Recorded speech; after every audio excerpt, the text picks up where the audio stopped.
life and death in the palm of their hand. Each of the Bardos has its own unique set of instructions and meditation practices, which are directed precisely to those realities and their particular states of mind.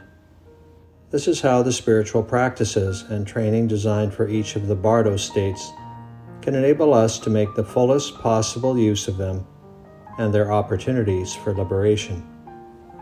The essential point to understand about the Bardo is this. By following the training of these practices, it is actually possible to realize these states of mind while we are still alive. We can actually experience them while we are here now. This kind of complete mastery of the different dimensions of the mind may seem very hard for a Westerner to comprehend, but it is by no means impossible to attain. Kunu Lama Tenzin Gyaltsen was an accomplished master who originally came from the Himalayan region of northern India. When he was young, he met a Lama in Sikkim, who advised him to go to Tibet to pursue his studies of Buddhism.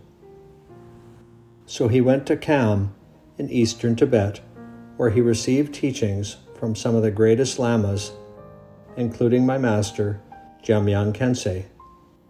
Kanu Lama's knowledge of Sanskrit earned him respect and opened many doors for him. The masters were keen to teach him, in the hope that he would take these teachings back to India and pass them on there, where they knew the teachings had almost disappeared.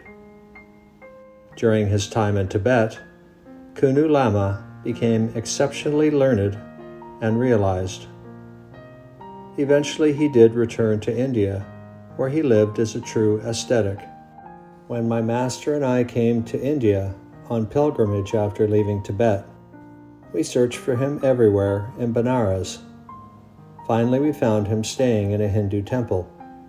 No one knew who he was, or even that he was a Buddhist, let alone that he was a master.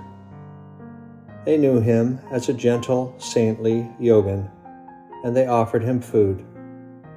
Whenever I think of him, I always say to myself, this is what St. Francis of Assisi must have been like. When the Tibetan monks and lamas first came into exile, Kunu Lama was chosen to teach them grammar and Sanskrit at a school founded by the Lama. Many learned lamas attended and studied with him, and they all considered him an excellent language teacher. But then one day, someone happened to ask him a question regarding the teaching of Buddha. The answer he gave them was extremely profound. So they went on asking him questions, and they found whatever they asked, he knew the answer. He could, in fact, give any teaching that was asked for. So his reputation spread far and wide, and in no time at all, he was teaching members of each of the different schools their own unique traditions. His Holiness the Lama then took him as his spiritual guide. He acknowledged Kunu Lama as the inspiration for his teaching and practice of compassion. In fact, he was a living example of compassion. Yet even when he became well known, he did not change. He still wore the same simple old clothes and lived in one small room. When anyone came and offered him a gift, he would make a present of it to his next visitor, and if someone cooked for him, he would eat. If not, he would go without.